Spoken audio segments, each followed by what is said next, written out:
Hola, hola, ¿cómo están el día de hoy? ¿Cómo se encuentran? Bienvenidos y bienvenidas a puntajenacional.cl en vivo. Hoy tenemos nuestra última clase de figuras literarias. Como podemos ver aquí en la guía que estábamos revisando, habíamos visto las principales figuras literarias de sentido. Habíamos visto la comparación, la metáfora.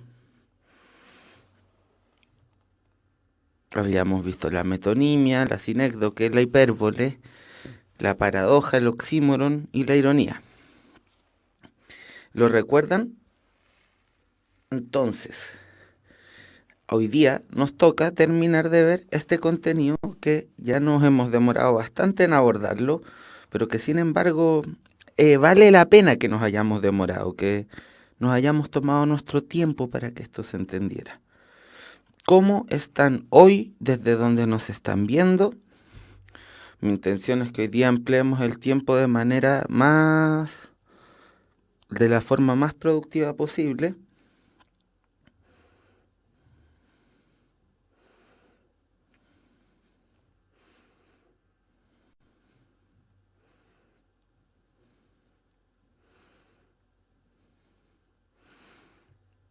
¿Por qué me preguntan qué le pasó a mi voz?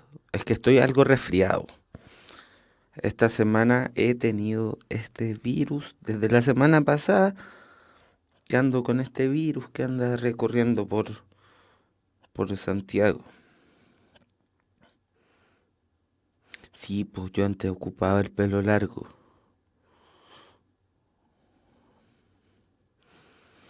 Nos ven desde Lota Alto, desde Maipú, Peñalolén, Rancagua, Chillán,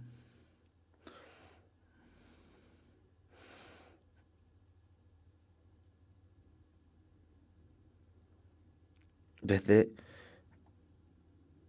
desde el Sotero. Nihilismo 666 siempre con su humor tan ácido, ¿ah?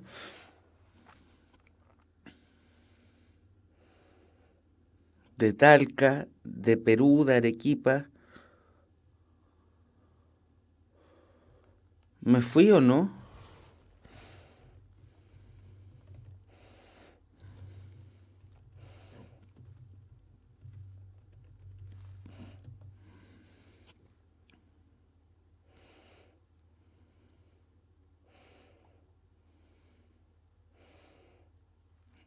¿Me ven o no me ven?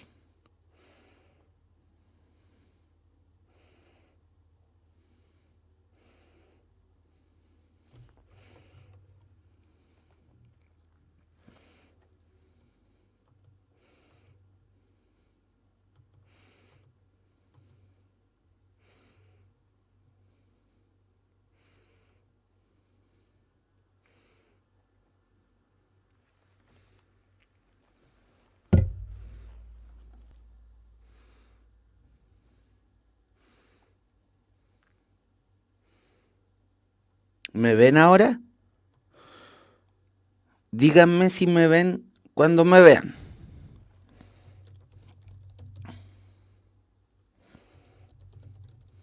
Estos problemas son más allá de lo que nuestra voluntad puede cubrir.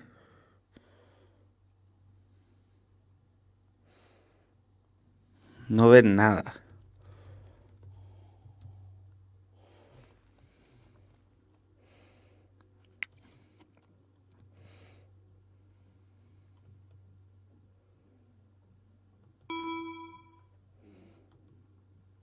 A ver ahora.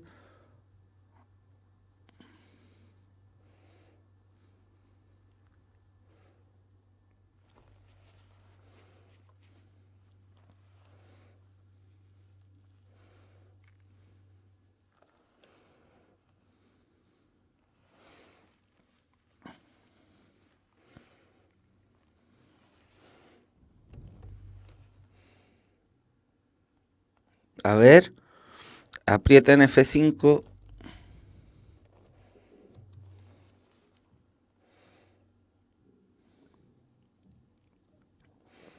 Ya.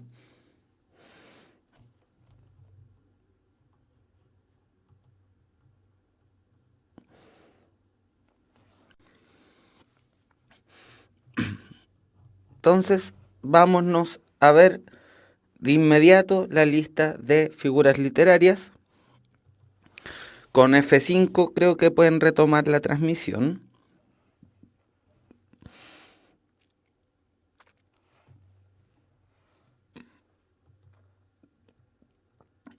Ya. ¿Tuvimos un comienzo accidentado? Sí. ¿Podemos superarlo? También. ¿Podemos sobreponernos a esta situación? Por supuesto. Así que vamos a hacer que la clase tenga el mayor provecho posible.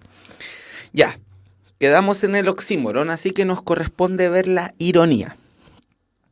¿En qué consiste esta cosa que se llama ironía, que uno la ocupa tan a menudo? Hay un sentido del humor que se constituye en base a la ironía. Uno dice, tal persona sí tiene un sentido del humor tremendamente irónico. Desde ese punto de vista, ¿cómo podríamos definir la ironía para poder describirla como figura retórica?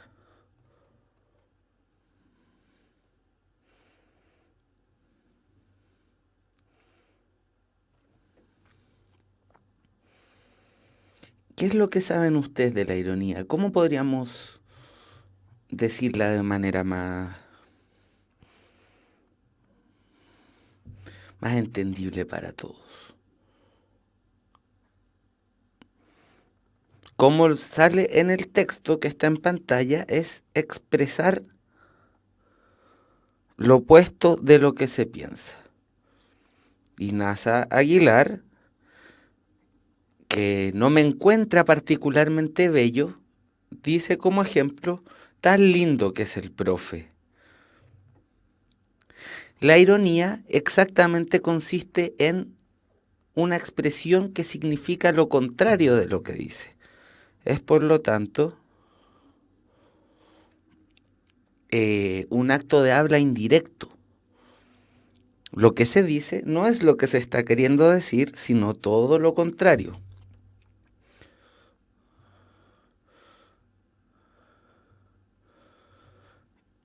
Entonces, durante estos días de frío, decir, uy, pucha, que hace calor, o con una estufa que no calienta nada. Está buena la estufa, ¿eh? La ironía, entonces, es una figura que consiste en decir lo contrario de lo que se piensa y cómo se distingue. ¿Cómo distinguir la utilización,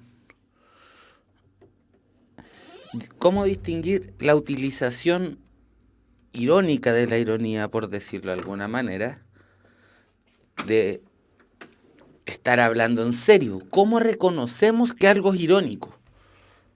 Todos sabemos de gente que no reconoce la ironía, que le cuesta reconocer el sarcasmo. De hecho, una de las propiedades de aquellos a quienes se les diagnostica esta enfermedad, que no sé si está bien llamarla enfermedad, este trastorno sobre el que últimamente tanto se habla, el Asperger, es que les cuesta reconocer cuando una expresión se está empleando con intenciones irónicas. Ya, perfecto. Contexto. Es el contexto el que nos permite diferenciar si se está empleando una expresión con fines irónicos o se está diciendo algo literal. Es fundamentalmente el contexto. Por eso requiere la ironía ciertas capacidades de lectura o ciertas capacidades comunicativas para poder adaptarse a la situación. Por la misma razón, muchas veces uno no entiende la ironía cuando se la presenta. A ver, ¿qué dicen? Ya, ¿cuál es la diferencia entre sarcasmo e ironía?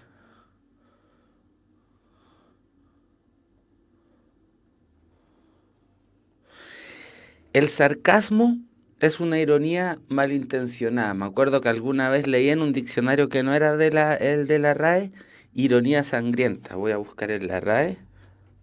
Pero es una... El sarcasmo es una ironía que tiene una intención más dañina que la propia ironía. A ver, sarcasmo.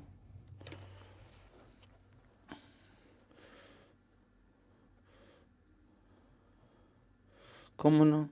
Burla sangrienta, ironía mordaz y cruel con que se ofende o maltrata a alguien o algo. Efectivamente, el sarcasmo es una ironía que tiene una intención más maliciosa.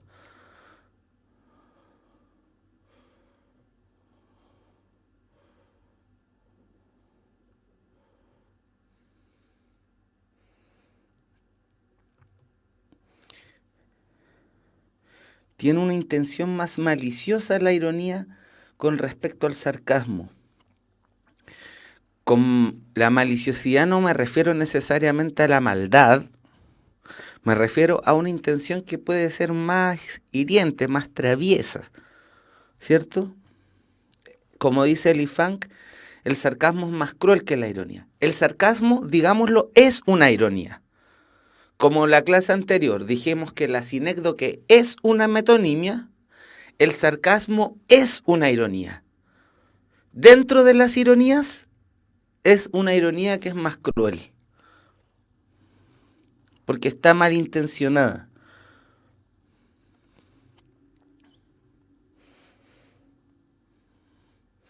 Tiene por lo tanto propósitos más ofensivos, diríamos.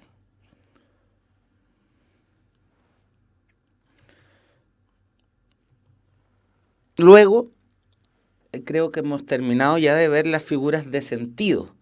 Estas son las que empleaban la capacidad del lenguaje de significar distintas cosas y establecer relaciones de sustitución o relaciones entre sí fundamentalmente por cualidades que eran atribuibles al sentido de las palabras. Ahora bien, hay otro tipo de figuras literarias que son las que llamamos figuras sintácticas. Y como dice el texto, son aquellas elaboradas a partir de la organización sintáctica del verso. Es decir, alteran el orden convencional de organización de los términos en un enunciado. La sintaxis, cierto, son las reglas mediante las cuales las palabras se combinan en la producción de oraciones y permiten también entonces dar sentido y uso al lenguaje.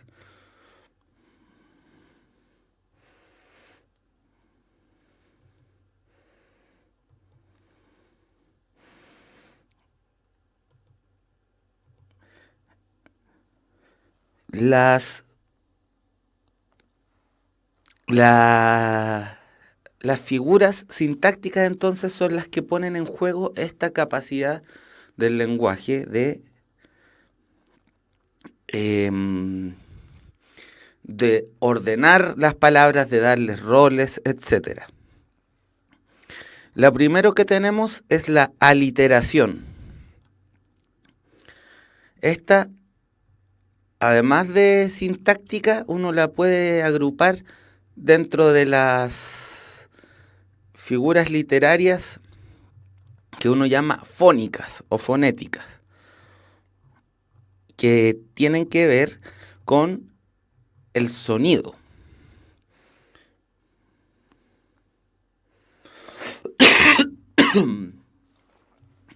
La primera que tenemos es la literación. La literación se corresponde con la repetición regular de un sonido en un verso, como estos ejemplos que nos pone Loreto. Los claros clarines, con el ala leve del leve. Un buen ejemplo para recordar qué es una literación vendrían a ser queridos, los queridos qué, los recordados en los juegos de infancia, los trabalenguas. Tres tristes tigres trigo trigaban en un trigal. Pablito clavó un clavito. ¿Qué clavito clavó Pablito?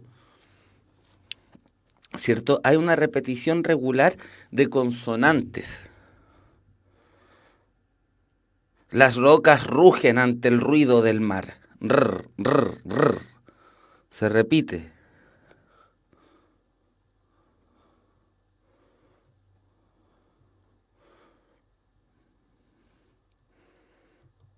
¿Qué les parece? ¿Qué les parece este fenómeno de la aliteración? Quiero que opinen. Pancha plancha con 4 planchas. ¿Con cuántas planchas plancha pancha?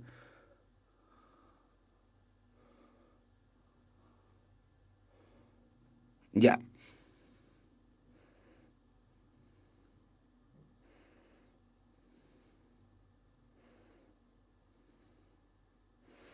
Ese trabalenguas en inglés ya es algo que francamente me supera.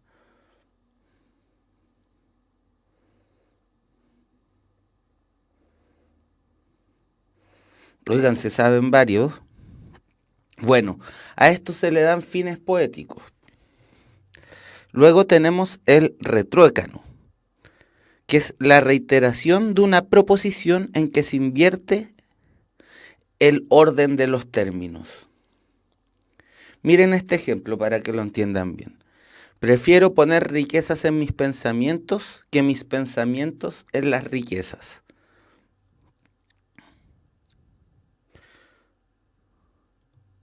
Ese cambio de orden entre riquezas y pensamientos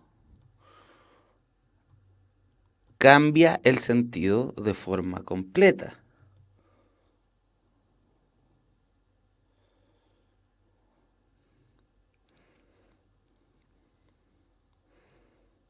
¿Se les ocurre otro retruécano?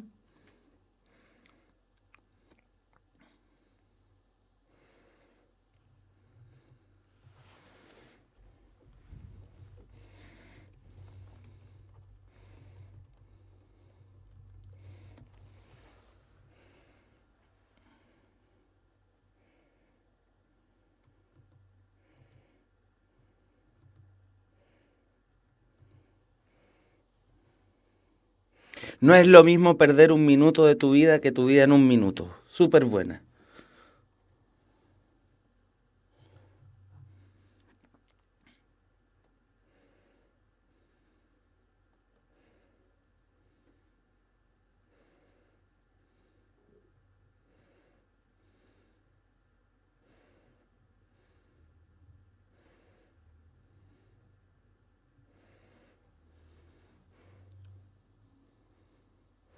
Siempre se ha de sentir lo que se dice, nunca se ha de decir lo que se siente.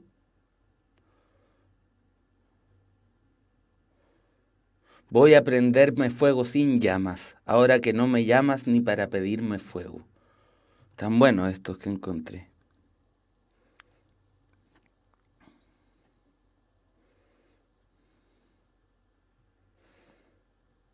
Sí, hay varios chistes de orden vulgar en los que se ocupa el retroecano, pero como esta es una instancia seria y educacional, no nos referiremos a cosas de orden vulgar. Luego ustedes las pueden comentar si quieren, no me parece particularmente malo, pero sí no adecuado para esta situación, ¿cierto?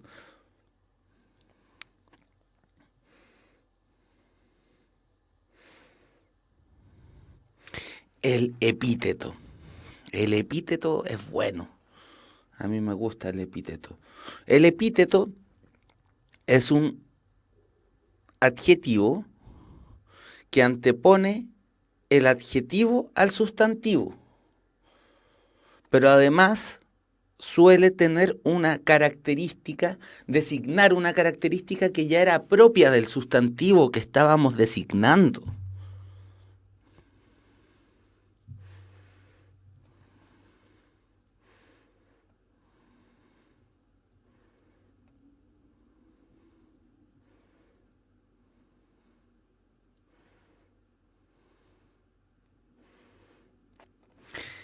El epíteto consiste en un adjetivo. El adjetivo siempre va junto con un sustantivo. La gracia del epíteto es que el adjetivo remarca una característica que ya era propia del sustantivo. Por ejemplo, el sustantivo sangre tiene ya la propiedad de remitir al rojo. La sangre es roja. Un epíteto entonces sería decir la roja sangre, la blanca nieve, el verde prado.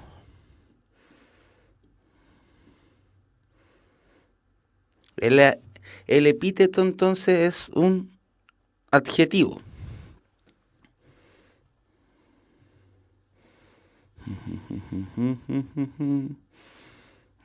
Ahí es la pregunta de desafío que tenemos para hoy, pero todavía en 10 minutos vamos a irnos a la pregunta de desafío. La otra vez nos fuimos muy tarde y se nos hizo corto el espacio que venía posteriormente.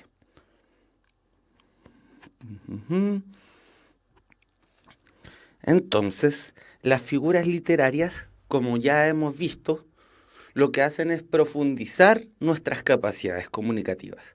El epíteto dice algo obvio, es evidente que la sangre es roja, pero le da un énfasis. Ese énfasis a veces tiene connotaciones poéticas, enfatizas algo que es propio de lo que quieres enfatizar, pero haces que tenga mayor fuerza poética lo que estás diciendo si es que lo haces bien. Tiene que ver entonces con buscar nuevas formas de comunicación. Y los espíritus emprendedores buscan nuevas formas de comunicación. Universidad Mayor, la universidad para los espíritus emprendedores. Más información en umayor.cl.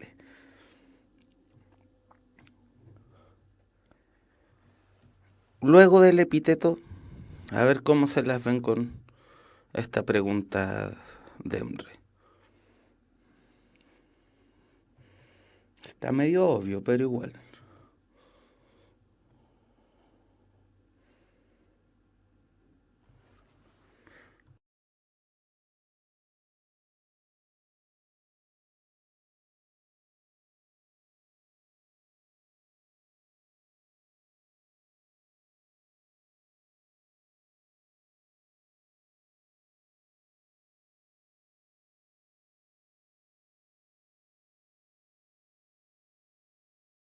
Muy bien.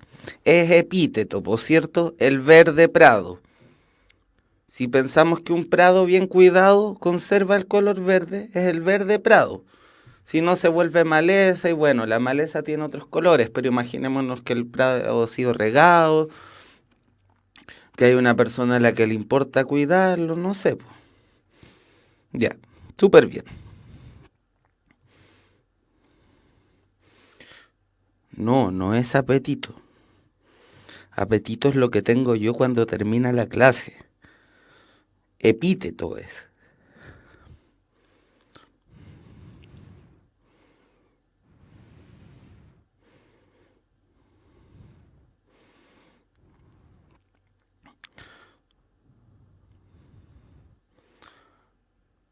La enumeración es buena.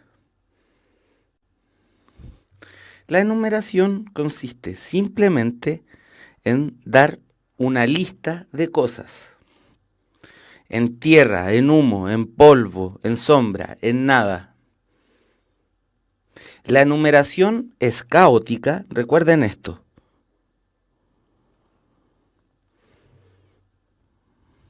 La enumeración es caótica cuando la lista de elementos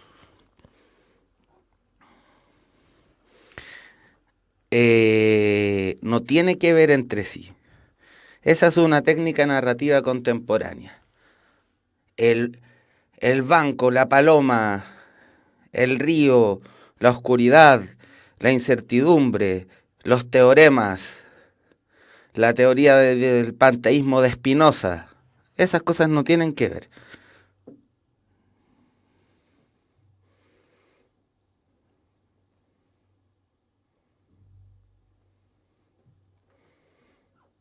La pregunta del año, ¿se descuentan las malas? Yo tengo entendido que no se descuentan las malas, pero no sé.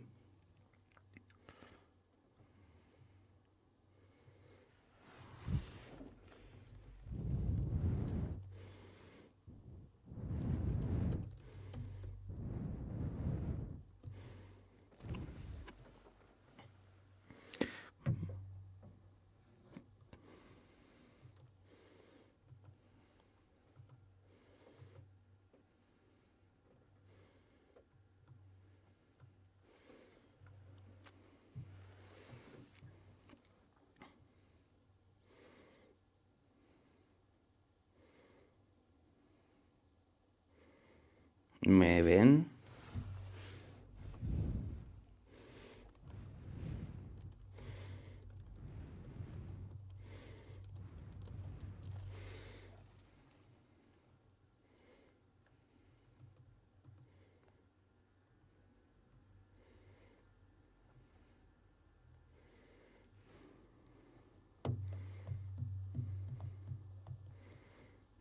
A los que nos están viendo en YouTube, tienen que disculparnos que la clase se detenga. Estamos teniendo problemas con nuestro proveedor de streaming y lamentablemente tengo que ocuparme de resolverlos. Entiendo que ustedes están viendo esto en una temporalidad distinta. A mí me gustaría que esto no ocurriera, pero excede mi voluntad y mi capacidad el que esto ocurra o no ocurra.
¿Me ven ahora?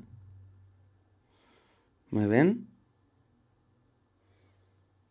¿Me ven? ¿Me escuchan? Perfecto. Se fue, na, na, na, na, na, na, na, na, na. Se fue, tu, tu, tu, tu, tu, tu, tu. No, no, no, no, no, no. Ya,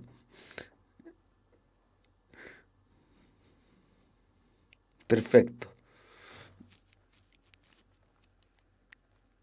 Estamos al aire. Ya.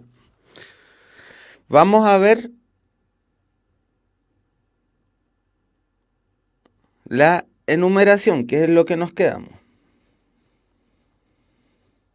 Qué buena que se sepan mejor.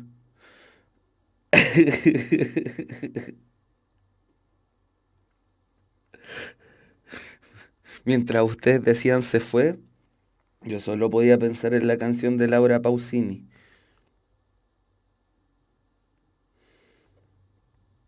Así que aproveché de cantársela. Ya. La enumeración, como dijimos, era la sucesión de distintos elementos. Cuando están relacionados entre sí, es una enumeración normal. Cuando no guardan relación entre sí, cuando es la enumeración de distintos elementos, es una lista de elementos que, que no tienen relación, se llama enumeración caótica.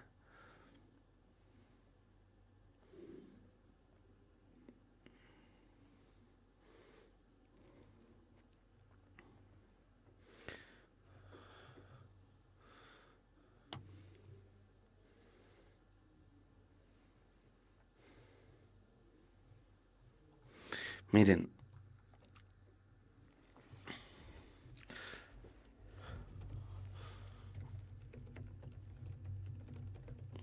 estoy buscando un poema donde hay una enumeración tan linda.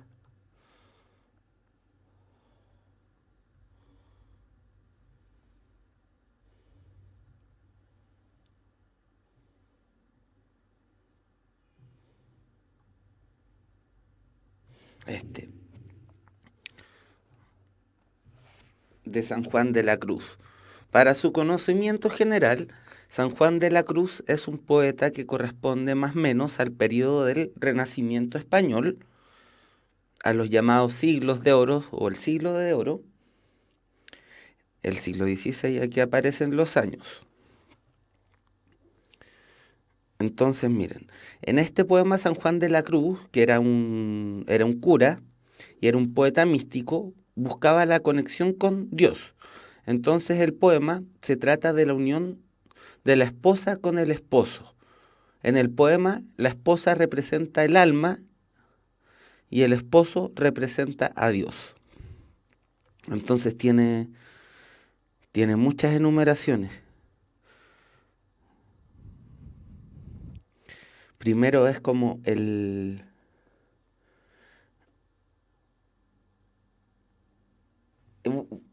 bueno, es una buena enumeración la que está diciendo el Danke, de la vida es sueño. ¿Qué es la vida? Un frenesí. ¿Qué es la vida? Una ilusión, una sombra, una ficción. Y el mayor bien es pequeño, que toda la vida es sueño y los sueños sueños son.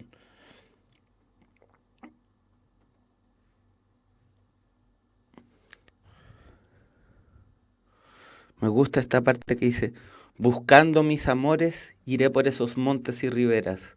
Ni cogeré las flores, ni temeré las fieras, y pasaré los fuertes y fronteras.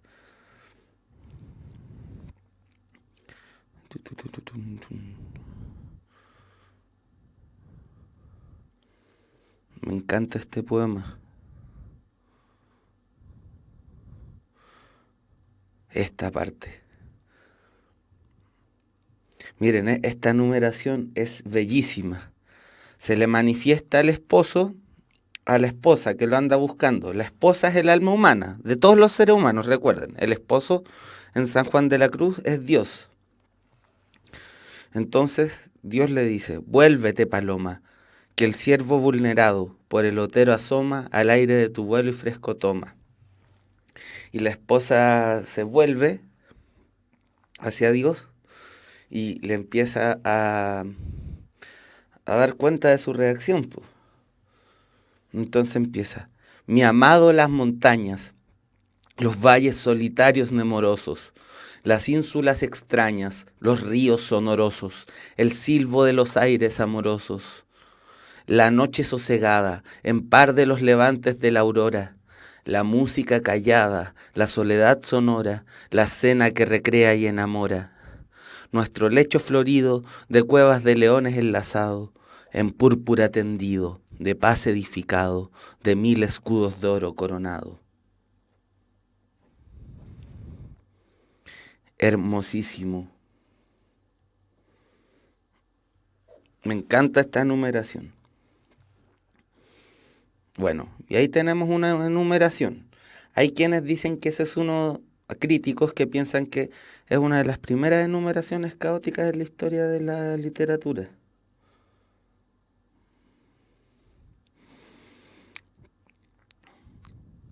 La sinestesia, esta también es buena.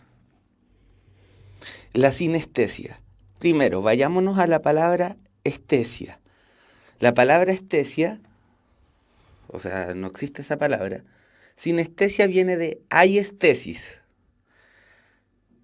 De aiestesis, en griego, que significa el sentir, viene la estética. La estética es la disciplina que se ocupa de lo sensible. Por lo tanto, la estética clásica es la que se ocupaba de lo bello y lo sensible, natural y artístico. La sinestesia, ateniéndonos a esta definición, es una figura que consiste en la confusión de los sentidos. Tenemos 5 sentidos al menos, ¿cierto? el tacto, el olfato, el gusto, el oído y la vista. Cuando en una figura literaria observamos que se confunde esto, que se nombra un sentido mediante o sea, se nombra un estímulo mediante un sentido que le es impropio, estaremos hablando de sinestesia. Como dijo Nasa Aguilar, puedo ver el negro dolor. Como dijo Nati Olana, colores sonoros. Miren, aquí tenemos el sonido azul de la trompeta. Paisaje sedoso y suave.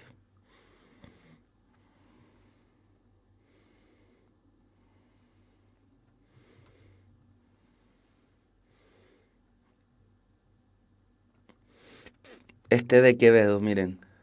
Escucho con los ojos a los muertos. Brígido, ¿ah?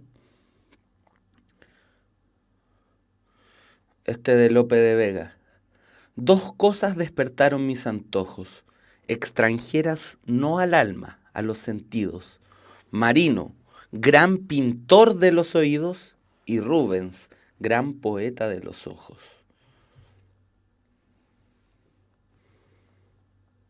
Este de Juan Ramón Jiménez está bonito. En el cenit azul, una caricia rosa. Una caricia, algo táctil, rosa, visual. Bonito, ¿no?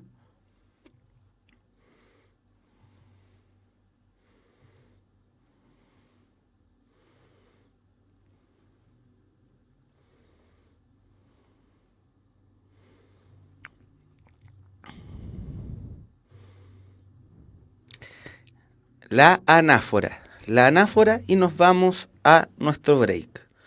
La anáfora consiste en la repetición de de una frase o de una palabra al principio de cada verso o periodo verbal. Esto es muy fácil de entender con este ejemplo de las flores del mal de Baudelaire. Soy la herida y el cuchillo, soy la bofetada y la mejilla, soy los miembros y la rueda, la víctima y el verdugo. Al principio de cada verso se repite una palabra o una frase.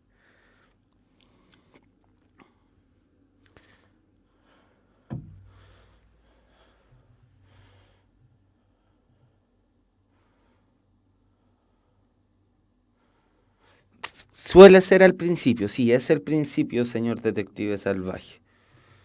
Gran libro por lo demás, de Roberto Bolaño.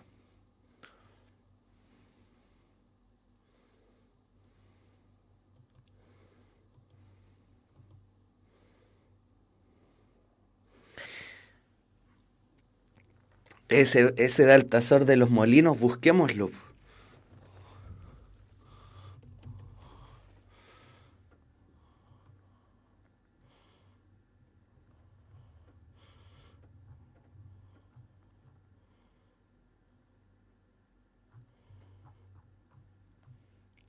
Esta es la mansa anáfora.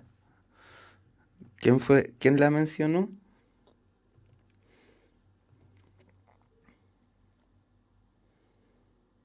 José. Ya. Una anáfora infinita. Jugamos fuera del tiempo y juega con nosotros el molino de viento, molino de viento, molino de aliento, molino de cuento, molino de intento, molino de aumento, molino de ungüento, molino de sustento, molino de tormento, molino de salvamento, molino de advenimiento, etcétera. Miren, es muy largo, muchos molinos.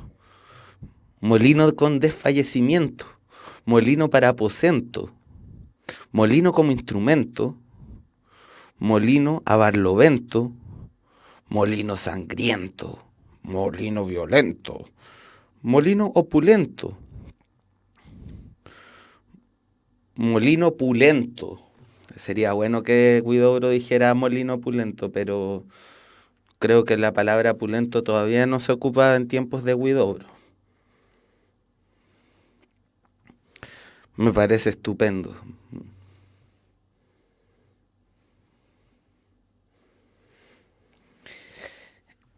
Es hora de que vayamos a la pregunta desafío. Entonces, hacemos nuestra transición. Pregunta desafío presentada a ustedes por Universidad Mayor.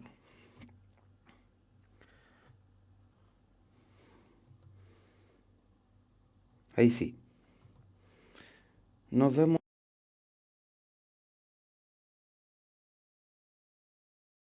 Nos vemos en 10 minutitos más, ¿ok?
volvemos, volvemos para resolver la pregunta desafío que es traída a ustedes por Universidad Mayor.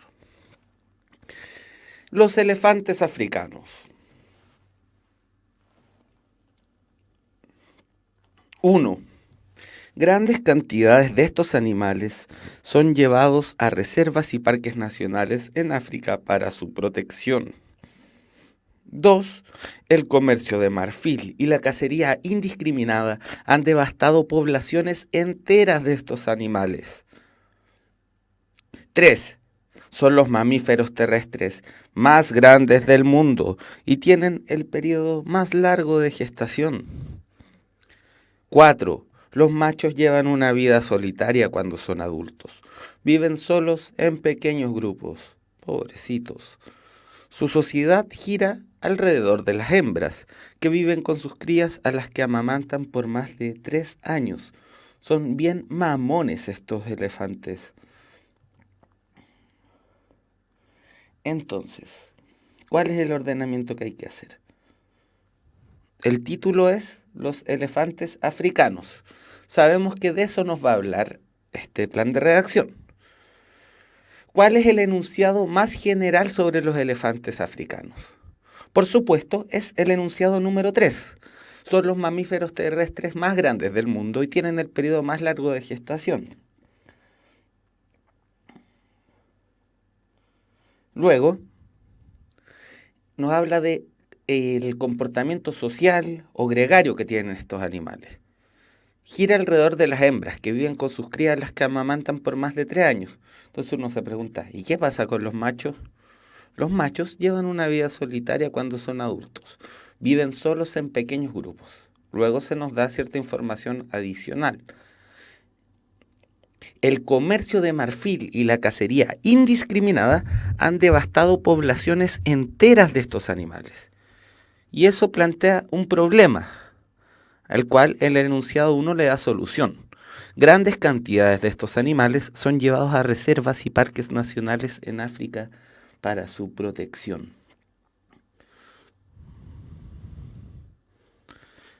Por dicha razón, la respuesta correcta es la C. Esperen, tengo que toser un poco.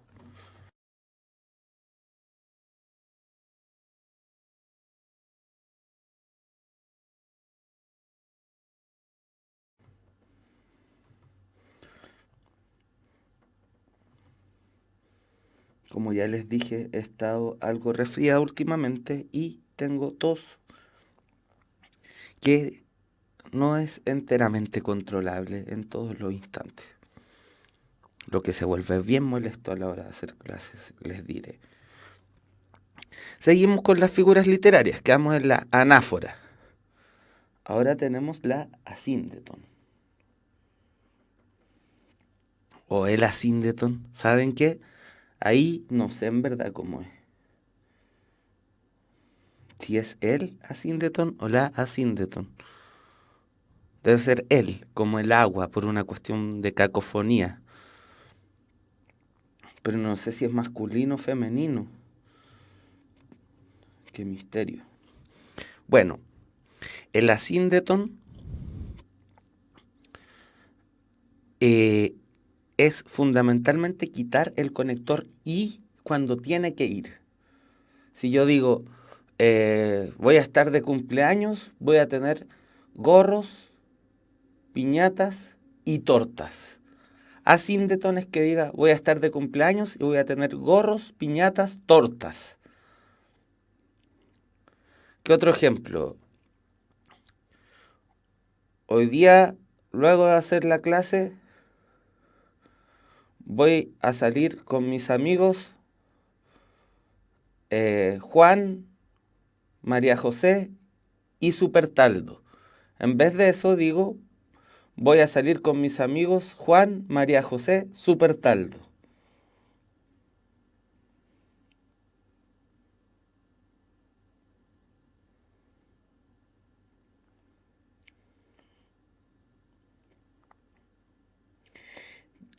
De nuevo, La pregunta sobre la materia. La materia va a aparecer pero aplicada a los textos.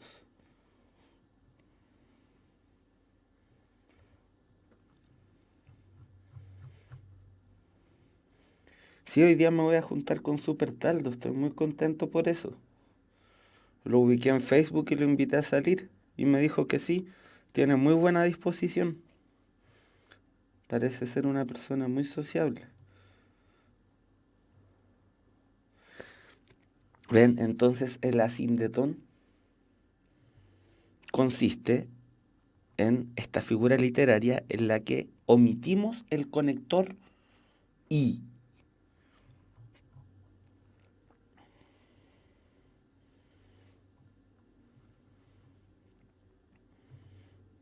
Voy a toser. Permiso.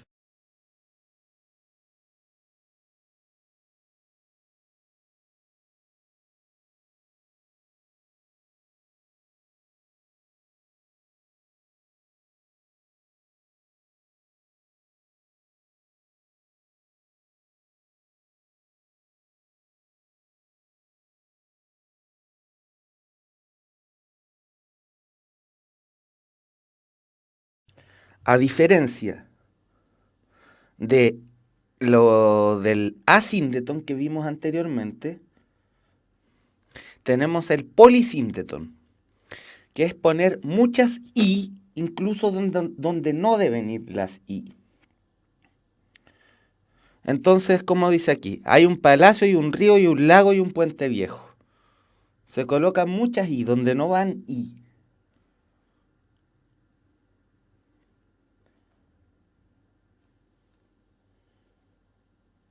Asíndeton es la ausencia del conector conjuntivo i.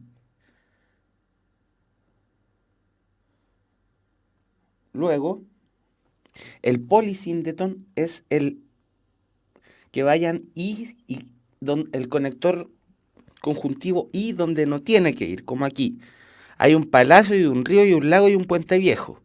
La gramática tradicional nos dice que acá tiene que haber una coma y recién acá vale. Hay un palacio, un río, un lago y un puente viejo. Pero decimos, hay un palacio y un río y un lago y un puente viejo.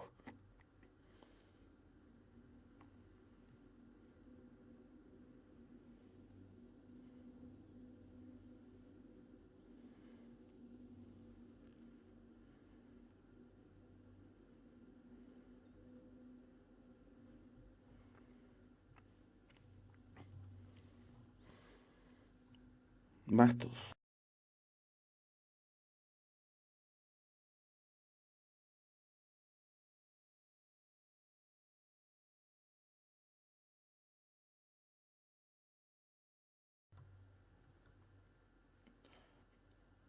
La elipsis es la omisión de uno o varios términos en la oración. ¿Qué significa esto? Miremos el ejemplo. Era de complexión recia, seco de carnes, enjuto de rostro, gran madrugador y amigo de la casa. El era se dice al principio, pero después no se dice nunca más. Sabemos que antes de seco de carnes debe venir era, pero eso se omite. Sabemos que antes de enjuto de rostro debería venir era, pero eso se omite. Antes de gran madrugador lo mismo, pero se omite, y amigo de la casa, pero se omite.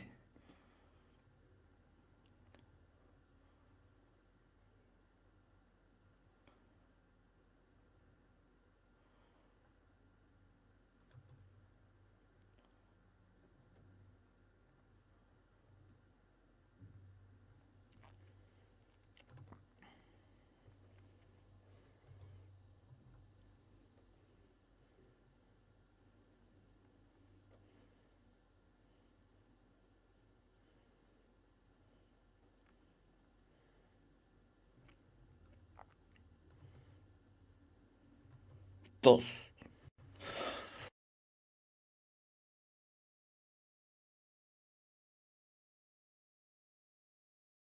Estos son gajes del oficio, pues chiquillos. Es el amor al arte el que me tiene aquí. Pero Me está dando mucho calor también.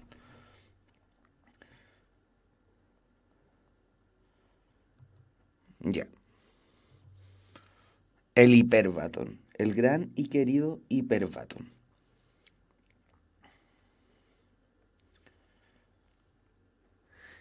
El hiperbatón es, como se dice, hablar como Yoda. Para quienes no han visto Star Wars, Yoda es el maestro Jedi más ascendido que todo lo dice al revés. Dice, "Pac- paciencia debes tener, en vez de debes tener paciencia. Cuidadoso debes ser. El hiperbatón consiste en la alteración del orden gramatical común, que es cierto sujeto, verbo, predicado. Para no llorar, lluvia tu mensaje. En vez de decir, para no llorar tu mensaje, lluvia.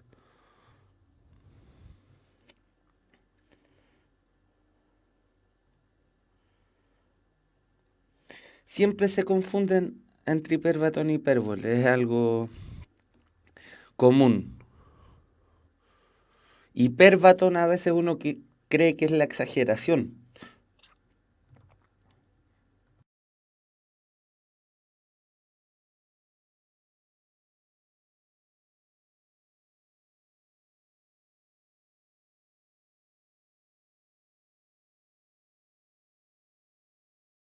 pero eso no es así.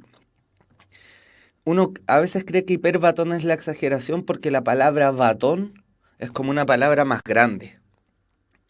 Entonces uno cree que las palabras grandes van a ser la exageración. Yo cuando chico me lo aprendí así. Hiperbatón me suena más a exageración, pero no es así. El otro es exageración. Hipérbole, exageración. Hiperbatón es cambio de orden.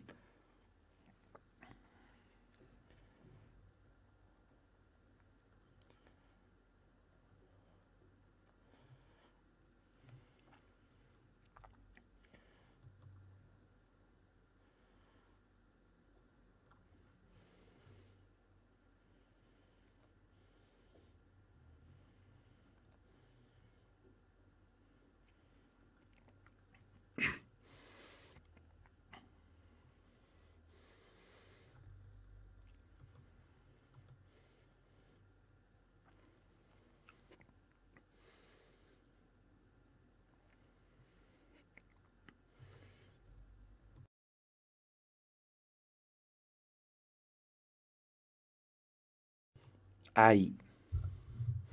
Esta tos se está volviendo particularmente molesta el día de hoy.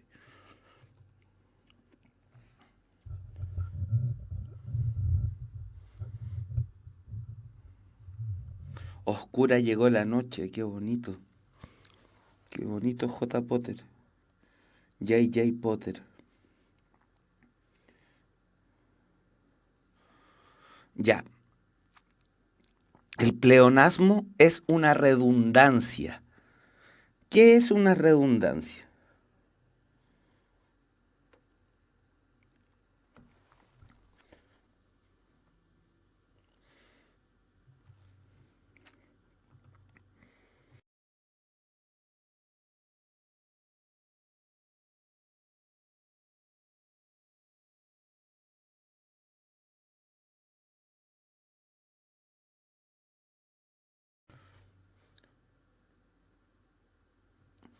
Una redundancia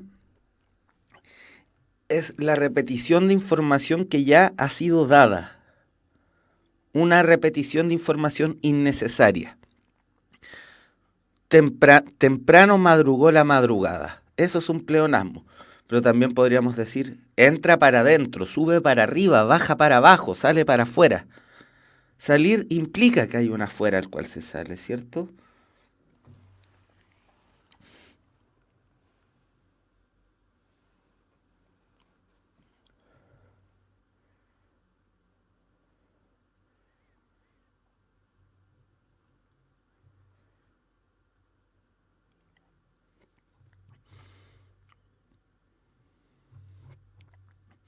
Ya, nos queda la última. Lo vamos a lograr. Es redundancia, eso sí.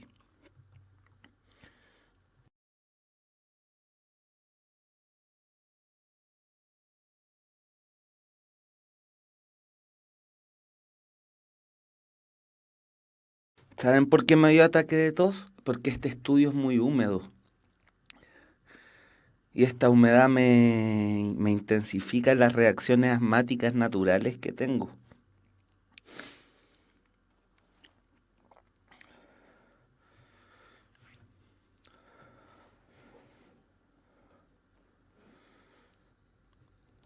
Nos queda la personificación o prosopopeya, que en verdad es una figura literaria de sentido y da características humanas a cosas que no son humanas.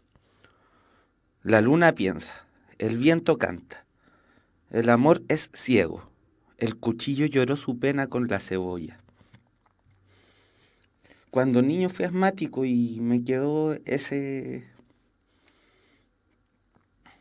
rasgo alérgico. Y el ambiente aquí está muy húmedo.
Denme 2 segundos. Voy a tomar agüita y vuelvo de inmediato.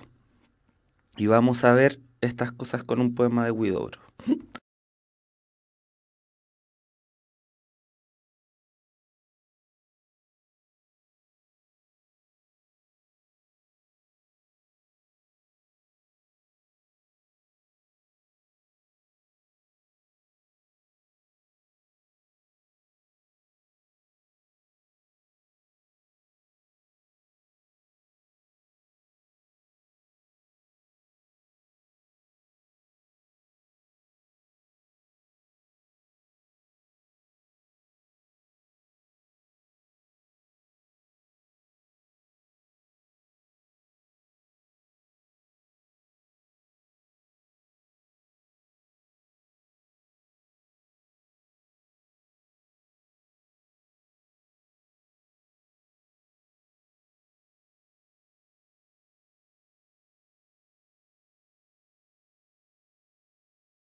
Ya, ahora con lo que la voz me permite y con todos los tosidos que sean necesarios, y luego de haber visto todas estas figuras, si quieres en la próxima clase hacemos un repaso muy rápido de las figuras.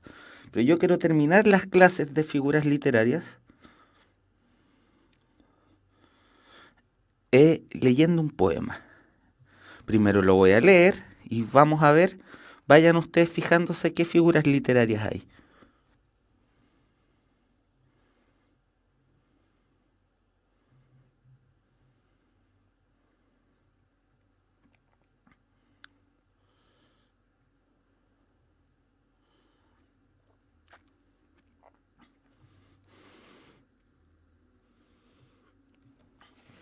Poema hermosísimo si los hay.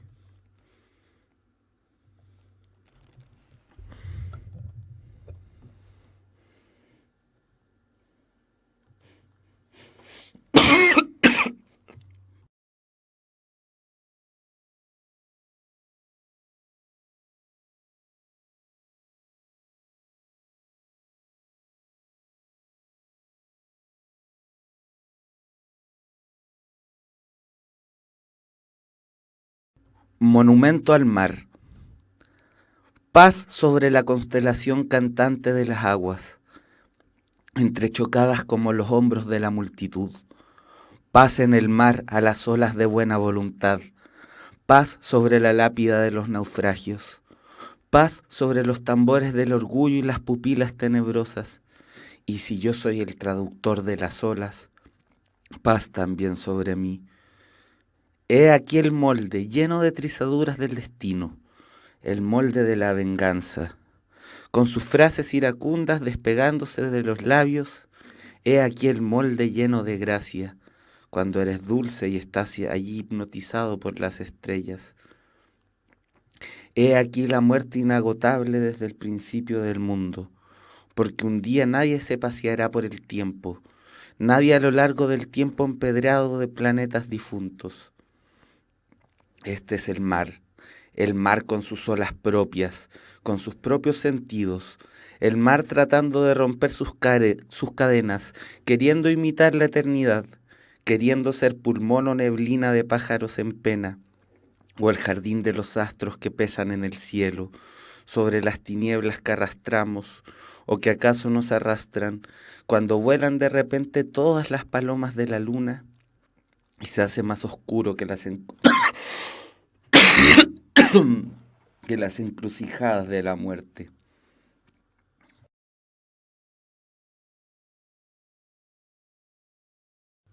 Hasta ahí, hasta que me muriera. ¿Qué figuras literarias reconocieron? Yo reconocí un montón.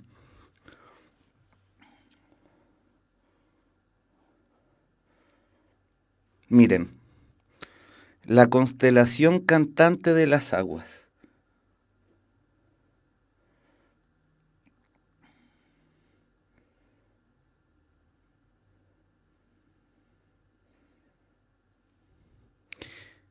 Si las aguas cantan y las personas cantan, ¿qué figura literaria es esta?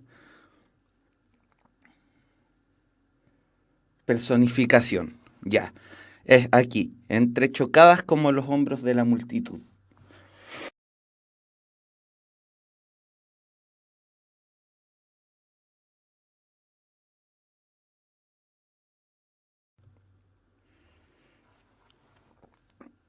Entrechocadas como los hombros de la multitud es una. Por el cómo, ¿qué es? Una comparación. Pasa en el mar a las olas de la buena voluntad. ¿Quién tiene buena voluntad? Las personas. Por lo tanto, si las olas son de buena voluntad, ¿qué figura literaria es?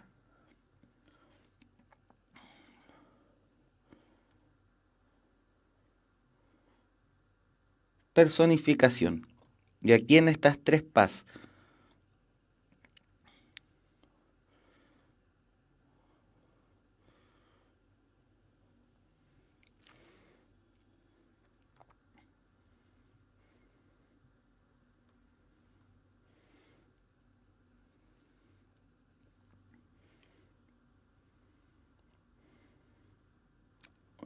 Anáfora, ¿cierto?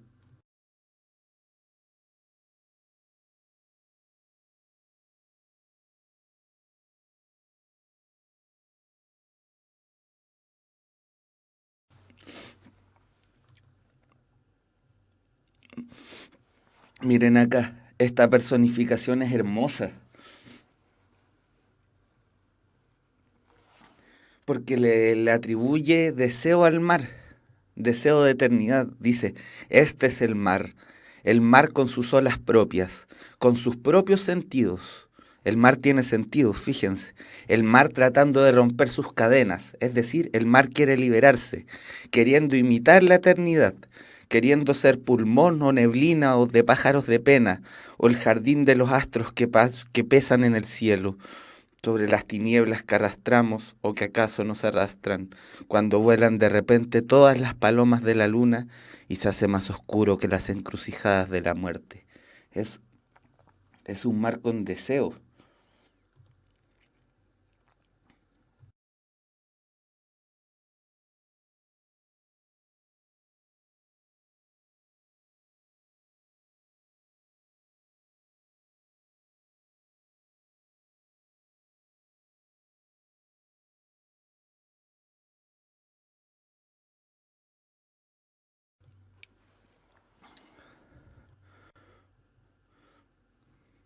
El mar entra en la carroza de la noche. ¿Qué figura literaria es?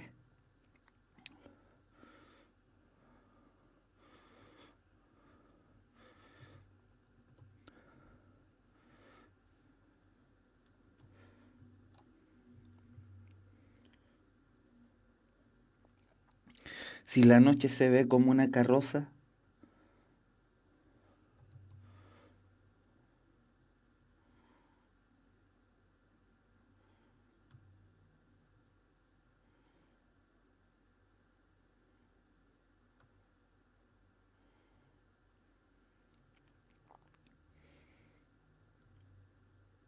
es una metáfora.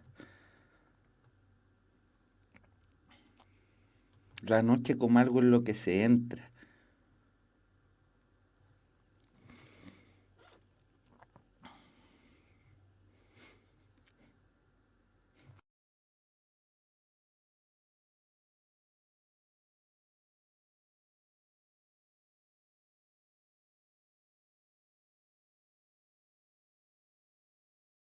Bueno, hay que tener aguante en esta vida y hay que aguantar hasta el final.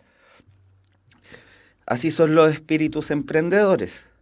Y los espíritus emprendedores no descansan hasta encontrar la oración perfecta. Universidad Mayor, la universidad para los espíritus emprendedores. Más información en umayor.cl.